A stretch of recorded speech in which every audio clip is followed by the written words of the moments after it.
De vous informer sur Télé 50. Bienvenue à tous dans ce journal. C'est une réunion en vidéoconférence avec une délégation de la Banque mondiale que le Premier ministre Matata Ponyo a présidée.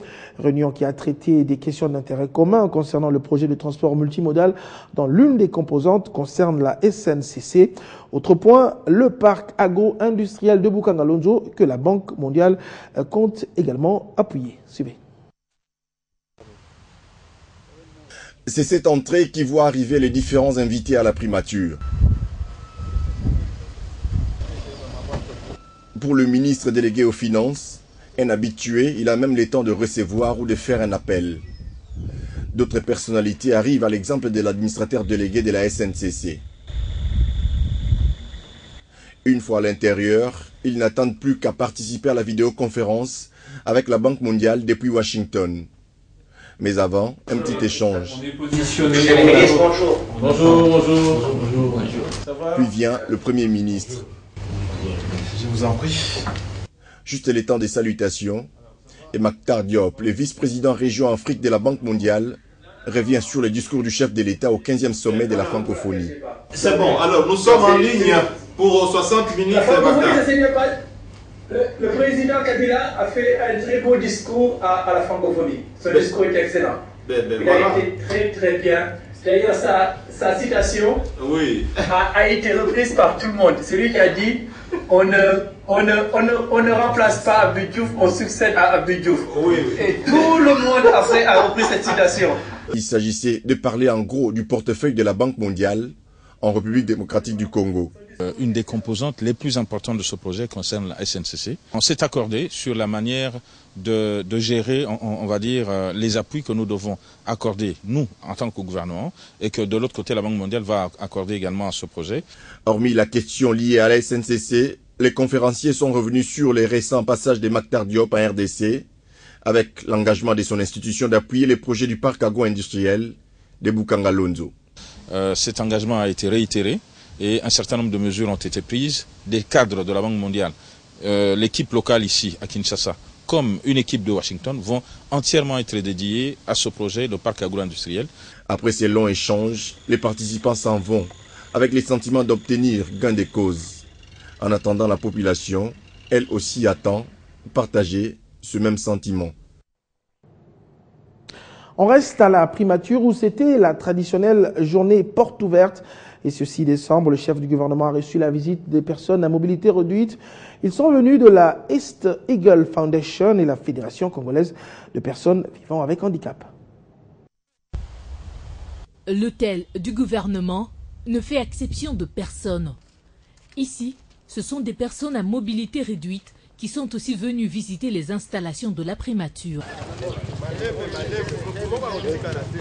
Il y a au cours de cette journée patriotique deux groupes, notamment East Eagle Foundation et la Fédération congolaise de personnes avec handicap.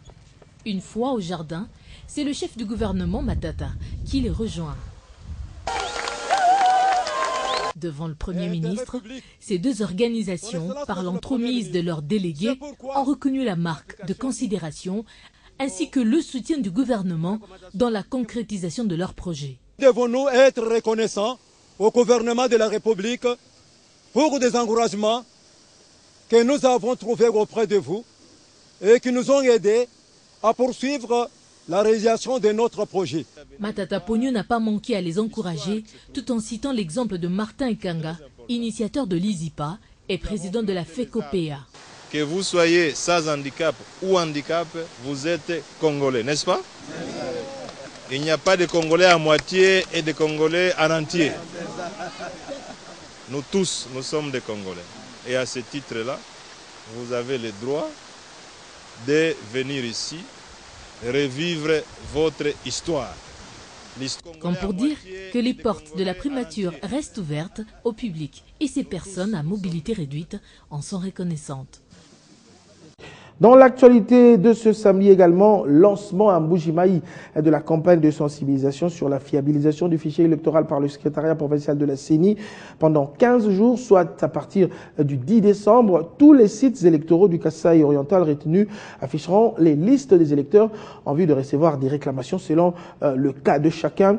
C'est le gouverneur Alphonse Ngoï Kassanji qui a officiellement lancé cette campagne.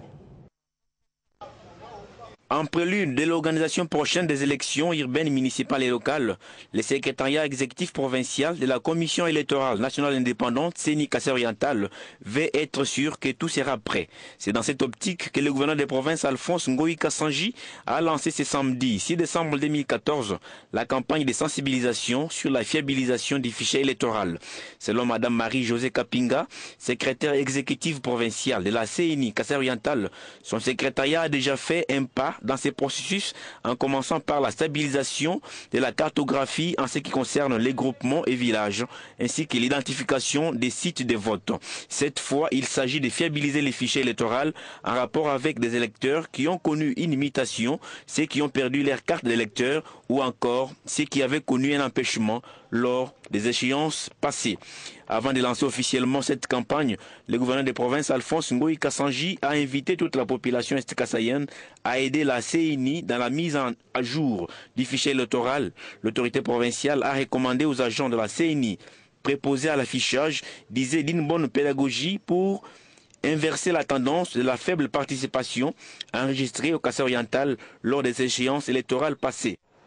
Je lance officiellement la campagne de sensibilisation sur la fiabilisation du fichier électoral dans la province du Kasaï oriental. Cette campagne prendra 15 jours, soit à partir du 10 décembre. Dans le même chapitre, la société civile se prépare déjà à apporter sa contribution pour des élections libres, transparentes, démocratiques et apaisées. Ce samedi, les observateurs de la société civile ont été formés sur les élections pour les amener justement au respect de l'éthique de l'observateur. Nous sommes à la paroisse Saint-Joseph dans la commune de Kalamou. Dans cette salle, les observateurs électoraux réunis par la société civile du Congo pour une série de formations sur le processus électoral. Plusieurs orateurs se sont alors succédés avec différents thèmes. D'abord, le docteur Luboya Kassongo, président de la société civile, avec le thème « Élections et contexte de fragilité de la RDC, enjeux, risques et rôle de la société civile ». Puis vient l'intervention de Jérôme Bonso, président du LINELIT. Près de 400 observateurs reconnus par la CENI ont été alignés pour contribuer aux différents mécanismes prévus dans l'accord-cadre d'Addis Abeba et par une observation électorale de qualité, impartiale et objective. Les observateurs électoraux sont des personnalités de référence dans un processus électoral. Leur mission, c'est justement d'attester de la crédibilité du processus. Société civile et d'observation électorale, enjeux et perspectives, voilà une autre intervention de grande valeur exposée par le professeur Modeste Bahati en sa qualité de président honoraire de la société civile. Vous savez, les élections, c'est un grand moment de déchirement. C'est un moment où il y a une compétition rude, âpre et même parfois mortelle. Et donc, il faut qu'il y ait des personnes qui puissent départager les prétendants de manière à ce que le résultat soit celui qui soit communiqué par la Commission électorale nationale indépendante. La SOCICO appelle donc toutes les forces vives de la nation à œuvrer pour la survie de la nation en consolidant la paix, l'autorité de l'État et la cohésion nationale afin de poursuivre la reconstruction et le développement du pays. Direction Nord Kivu pour parler de cette matinée politique qu'a animée ce samedi à Butembo le gouverneur Julien Paluku, autorité morale de la majorité présidentielle dans cette province. Les participants de l'AMP ont été appelés à assumer leur choix politique en soutenant totalement le président de la République Joseph Kabila. D'autres questions politiques et sécuritaires de l'heure ont été abordées. Les détails dans cette correspondance de Martial Bendelo. En sa qualité de l'autorité morale de la majorité présidentielle dans la province du Nord Kivu, l'honorable Julien Paluku a mis à profit son séjour dans cette ville de Butembo pour échanger avec ses camarades dans la salle de réunion de l'hôtel Butembo.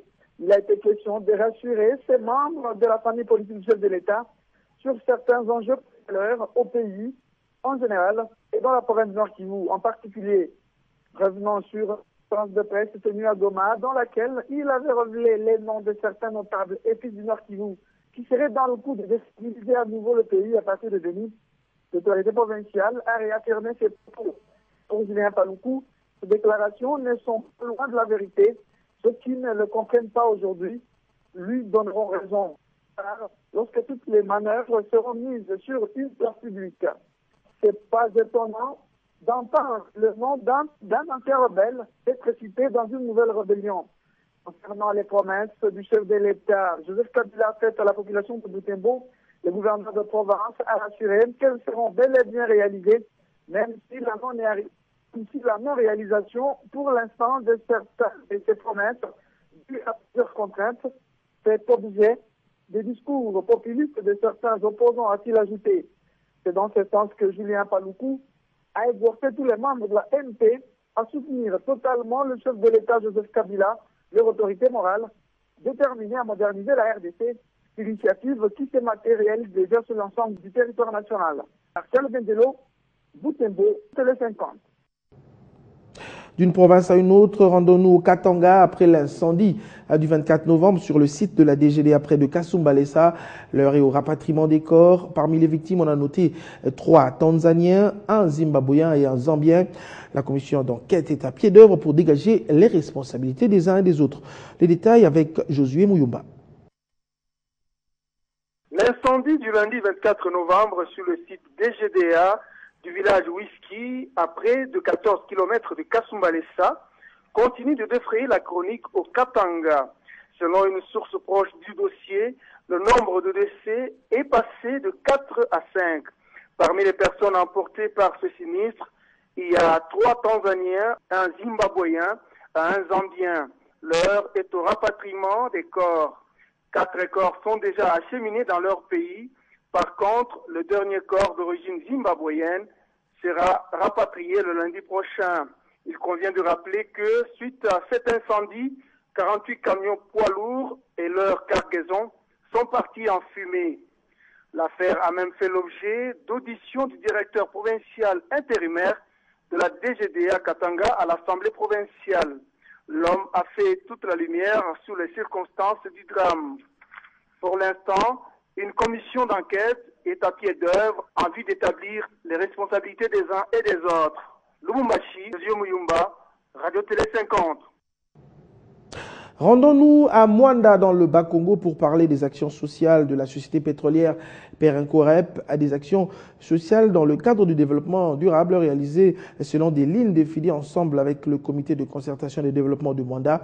On peut citer entre autres le projet d'agroforesterie de Yema, la fontaine électrique Kanjunji, la chambre froide pour les pêcheurs de Nsiafumu et le laboratoire électrique de l'ITP Banana que nos reporters ont récemment visité. Nous sommes à Yema, en territoire de Mwanda, à quelques mètres de la frontière avec l'enclave de Kabinda. L'agroforesterie de Yema est un projet financé par Perenco-Rep. Il s'étend sur 170 hectares, 20 ménages en sont bénéficiaires, sous l'encadrement du Centre d'appui au développement intégral. C'est le manioc qui est utilisé ici comme culture de base et comme culture secondaire. Nous avons au départ commencé avec les niébés. Et aujourd'hui, nous sommes avec l'arachide. Ça, c'est vraiment le projet pilote. Chaque ménage occupe une superficie de 8,5 hectares qu'on est en train de travailler progressivement. Le même projet agricole est développé à Kisongo et à Kitona, où, grâce également à Perenco-Rep, une fontaine électrique qui alimente les habitants en eau potable a été installée comme celle du GSCOM en plein Mwanda. Non, c'est l'un des villages où Perenco a installé l'électricité 24 heures sur 24. L'électricité est disponible, ce qui nous a permis d'ailleurs d'installer aussi cette pompe, cette fontaine électrique. À Nsiafumu, la pêche est une des principales activités de ses habitants, dont certains sont regroupés au sein de la coordination des pêcheurs de Mwanda. Et cette chambre froide qui permet de conserver les produits de la pêche est l'œuvre de Perenco-Rep. Dans notre côte, nous gardons encore la taille des poissons par rapport à hier. Retour à Mwanda, où la société pétrolière a financé l'installation du laboratoire électrique de l'ITP Banana. du matériel didactique pour tous les élèves du territoire de Mwanda. C'est un laboratoire d'essai des mesures. Donc, dans ces locales, les enfants apprennent à prélever différentes mesures. La lecture des appareils de mesure, prélever la tension, le courant et faire des essais des différentes lois de l'électricité générale.